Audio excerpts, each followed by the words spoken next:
भारत की बाजी खुद भारत पर ही उल्टी पड़ चुकी है, क्योंकि पाकिस्तान ने अपनी फिजाई हदूद बंद करके तमाम भारतीय एयरलाइंस को बहुत बड़ा झटका दिया है, जिसके बाद भारतीय एविएशन इंडस्ट्री में तूफान बर्पा हो चुका है। वो भारतीय एयरलाइंस जो कभी पाकिस्तान की हदूद इस्तेमाल करके मुनाफे में चला करती थी, अब वो खसारे का शिकार हो चुकी हैं। मामला कुछ यूं है कि अगर पाकिस्तान ने कह दिया कि भारतीय एयरलाइंस हमारी हदूद इस्तेमाल नहीं कर सकती, तो ये भारत के लिए सिर्फ सियासी मसला नहीं है बल्कि बहुत बड़ा मुआशी झटका है।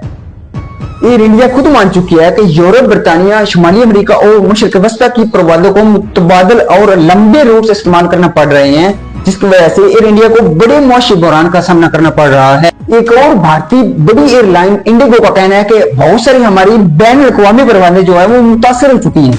जरा अदाद शुमार सुनिए। दिल्ली एयरपोर्ट से हफ्तावार तकरीबन 134 परवाजें सिर्फ एयर इंडिया की यूरोप और अमेरिका के लिए उड़ान भरती हैं, जो पाकिस्तान की फिजाई हदूद इस्तेमाल करती हैं, और इसके अलावा वो खलीजी ममालिक के लिए मजीद 144 परवाजें पाकिस्तान की हदूद का इस्तेमाल करती हैं।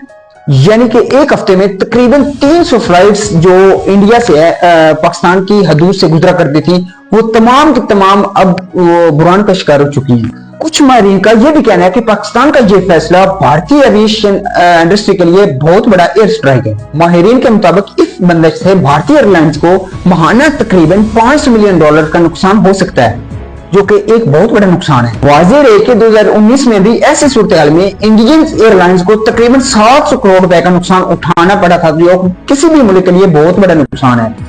लेकिन नाजरीन, इसमें पाकिस्तान का कोई कसूर नहीं, क्योंकि खुद इंडिया ने सिंध ताश मुआहदा तोड़कर इस मसले की खुद बुनियाद रखी और पाकिस्तान को मजबूर किया कि वो भारतीय एयरलाइंस के लिए अपनी फिजाई हदूद बंद करे। इसलिए पाकिस्तान ने 24 अप्रैल को अपनी तमाम तर फिजाई हदूद भारतीय एयरलाइंस के लिए बंद कर दी थी, जिसका खिलाफ 23 मई तक रहेगा, जिस पर परवाजों का दुरानिया बढ़ गया और ईंधन की खपत में भारी इजाफा हुआ, जिससे तमाम तर भारतीय एयरलाइंस को भारी बोझ का सामना करना पड़ रहा है। ये कहना बिल्कुल भी गलत नहीं होगा कि भारत खुद अपने खुदे गड्ढे में गिर चुका है। इसके मुताबिक आपकी क्या राय है? कमेंट सेक्शन में आप भी अपनी कीमती राय का इज़हार करें। शुक्रिया।